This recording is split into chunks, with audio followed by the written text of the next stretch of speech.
So have you ever noticed that people are a lot more confident online, or they seem to be confident? And it's amazing that I have to actually do a video on this today, or that I wanted to do a video on communication and body language. Okay, so we have verbal communication and nonverbal communication. And nonverbal communication, we know, or maybe you don't know, is about 70 to 93% of all communication. So it's the majority when we communicate with people is nonverbal and not verbal. But this day and age, we have something that makes us very socially awkward. And it's the biggest, greatest, most giant cloaking device. What is it? It's our phone. It's our phone. And if you've ever observed people, as I do sometimes, if you are a people watcher, and really look at how people interact with one another, you'll see that most of the communication is movement, facial expressions, touch, personal space, things like that, okay? So nonverbal. Whereas if you observe people texting on their phone, which is still a form of communication this day and age, right? What do they look like? Like zombies, right? You might get a little bit of facial expression, a little bit of laughing, smiling, things like that, but it's not going to be the majority. So I wanted to do a video because I think right now we have a problem with communicating with one another. Everybody's fighting the online world. And why? Because we're missing out on one of the most important aspects of communication, and that is being able to see another person, okay? Being able to tell if there's chemistry between you and another person. So what happens is that we get in our head too much, okay? We overthink things.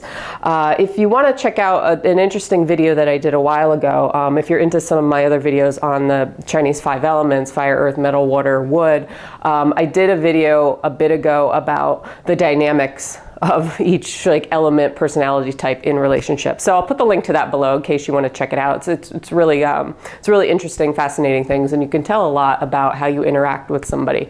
But this video in particular is about nonverbal body language. So there's some things to look out for. So a lot of people are looking up videos probably like, is this person good for me? Do we have chemistry? Blah, blah, blah, blah, blah. Well, there's some things that you should pick up on, or say you're at a job interview, as far as nonverbal language. And we have to kind of train ourselves to be intuitive again and not obsessive, because with this little thing, we become obsessive, okay?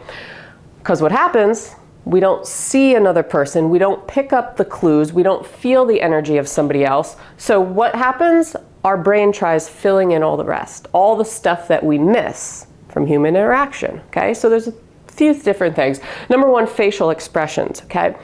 Are the words of somebody matching, or are the facial expressions matching the words? Okay, so if somebody's lying, you can tell, right? So if I'm like, I'm so happy right now, you know that I'm not happy, even though I'm saying the words. But if I were to text, I'm so happy right now, and put an exclamation point, you would be like, oh, she's really happy right now. She's laughing. When I could be LOLing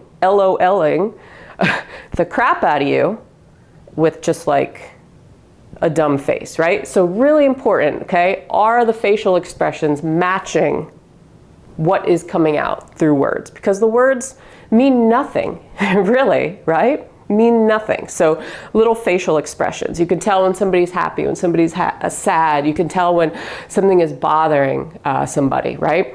Number two is body movement and posture. There's something called mirroring. So if you want to know if somebody is into you or into the conversation, okay, this could be romantically or not romantically, see if they'll mirror your movements. I like to say practice this and kind of play around with it. It's very interesting. So if you're talking to somebody and you have your hand on your hip like this, chances are, if they're into the conversation, they're going to mirror you in some way, in some fashion, at some point, okay? I've noticed this recently, talking to people, really trying to pay attention, where I have my hand on my hip and then I notice that the other person has their hand on their, eventually puts their hand on their hip. They cross their arms, uncross the arms, okay? Are they facing you? So mirroring is really a great way to tell if somebody's into the conversations or into you, okay? So mirroring, body posture. Number 3, fidgeting, gestures.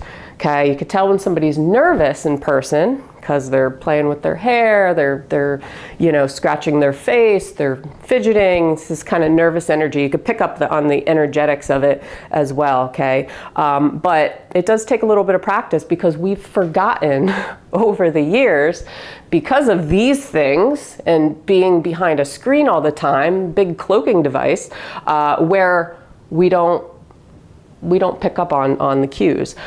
So, this is perfect for somebody who's really, really shy because they feel they can be confident behind this. They can be very confident behind this and they don't have to worry about, oh, am I fidgeting too much? I'm uncomfortable, all that kind of stuff. Believe me, I totally understand because I grew up shy and I can still be very socially awkward around people, and you get in your head a little too much thinking, oh, am I like, how should I sit? How should, is this person judging me? Some sort of way. So pay attention to that. Number 4, eye contact. Eye contact is huge. Another cloaking device, not that everybody uses this as their cloaking device. They may just use it to keep the sun out of their eyes, but sunglasses. Sunglasses, man. I mean, you can't see somebody's eyes, so if they're wearing sunglasses, it's almost like you feel protected in a sort of way. I don't like wearing them because I don't like just dampening all the colors around me. But think about it. If I'm talking to you right now and you can't really see my eyes, you can't really tell if I'm kind of looking away. Right now I'm looking right now I'm looking left. Maybe you can see, maybe you can't. But if I take these off, I feel more vulnerable to you because the eyes are the window to the soul. And you can really tell a lot if somebody's making eye contact, if they're directly staring at you, if they're looking at you, speaking with you, or looking right through you, or looking past your head. You can tell these things. Or if somebody has a very vacant look. So eye contact is huge. Practice this with just a cashier at the supermarket or something. Because people right now are so used to being behind their devices. They're so used to not making eye contact. So when somebody does make eye contact with them, it can seem threatening in a sort of way because we're training ourselves to not be social, to not be these creatures of this dynamic of communication with nonverbal communication. So it's a really interesting thing. Next thing is touch. So if you want to know if somebody is into you, they will do little things to try to get closer to you. So touch and space, personal space. And this also goes along with picking up on the energy of somebody. And that's the thing with being behind our phones and computer screens and even on Zoom. You can't feel into that other person. And you might think to yourself, well, that sounds silly. But if somebody's standing in your personal space, if I come towards you and I'm like right here talking to you, you're gonna feel a little uncomfortable.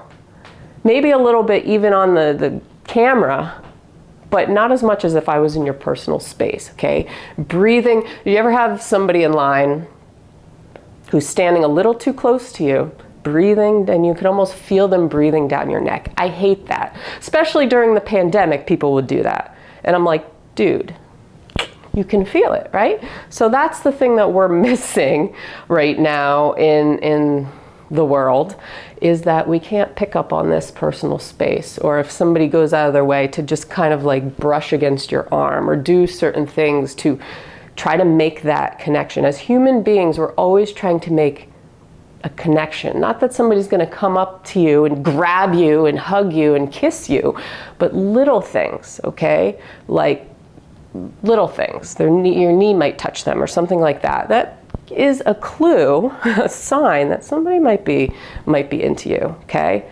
Or if you touch them and they back away, hello, red flag, right? But you don't get that behind a screen. You don't get that behind a screen. The next thing is the voice. So everybody has a baseline, basically, for their voice, for their gestures, facial expressions, all kinds of stuff. So if you're talking to somebody and either the pitch changes, the speed, the rate changes, so suddenly they're talking really fast, they're talking really slow, you notice just a drop in their voice, that's going to be a sign that something is off, okay? Either talking really fast can be a sign of like they're nervous around you, intimidated by you, they like you, or the voice drops, it'd be like boredom. But everybody has a baseline, and you have to pay attention to that and look for inconsistencies. That is the main thing of everything here, is to look for inconsistencies, if I could say it right, in somebody's baseline. That's the thing we don't get behind the screen. We can't tell if somebody's lying. We can't tell if somebody's telling the truth. We can't tell if somebody is being really authentically true. We can't tell if somebody's actually confident or pretending to be. We can't tell anything behind a screen. I mean, you could tell certain things. You could pick up on the voice and facial expressions if you're looking at somebody, say, over Zoom. But something like text, we can get in our heads and we can obsess, and our brain can fill in the blanks because we don't get that 90% of communication. Majority of human interaction and communication, nonverbal. Think about it, how much we are missing. Okay, so practice patience. You know, it's something that is, I don't want to say destroying humanity, because that sounds really cynical and bad. I mean, there's pros and cons to everything, right? And technology is great, but it's not so great for interacting, for being able to, I mean, it's great for interacting in a very convenient, fast way, but it's not great for like all the other human interaction. It's not great for reading people at all. It's not great for reading people, and that's why we have issues right now. And you know, the younger generations have, I sound so old right now, the younger generations have such trouble being able to read other people. Does this person like me? Do they not? They're reading books on it. They're watching videos on it. They're like desperate to read people. The thing is, it's because you're behind a device. It's because you're behind a screen all the time, and you miss a majority of human communication. So I just wanted to bring that up today because I think it's something that is important, and I think it's something that we lose track of and we forget, and we're becoming a society of just not being able to communicate and get each other because we don't see each other. We're arguing. For what? For what? We don't really know unless we're with somebody. But then by that time, we're so angry that we just punch somebody in the face. We're not patient enough. We don't sit down to actually communicate, interact with somebody. Okay, so if you want to know if you have chemistry with somebody, you want to know if somebody is feeling you in a job interview, you want to know if, I don't know, this person's a good fit for a friend, you want to know if somebody's actually interested in your conversation and thinks you're boring, you want to know if somebody's actually confident, then pay attention to some of these cues that I mentioned today. Inconsistencies, changes in anything, personal space, picking up on the energy. Again, practice being intuitive rather than obsessive all the time. So anyway, I hope you like this video. Let me know in the comments below what you think about it. Let me know your thoughts. If you haven't done so, please subscribe. I put out new videos. Try to put them out every week to 2 weeks for you on everything from Chinese medicine, self-empowerment, videos like this, all kinds of cool stuff, self-help. So make sure you hit that subscribe button and share it with your friends. Other than that, have a great day, and I will see you on the next video. Peace out.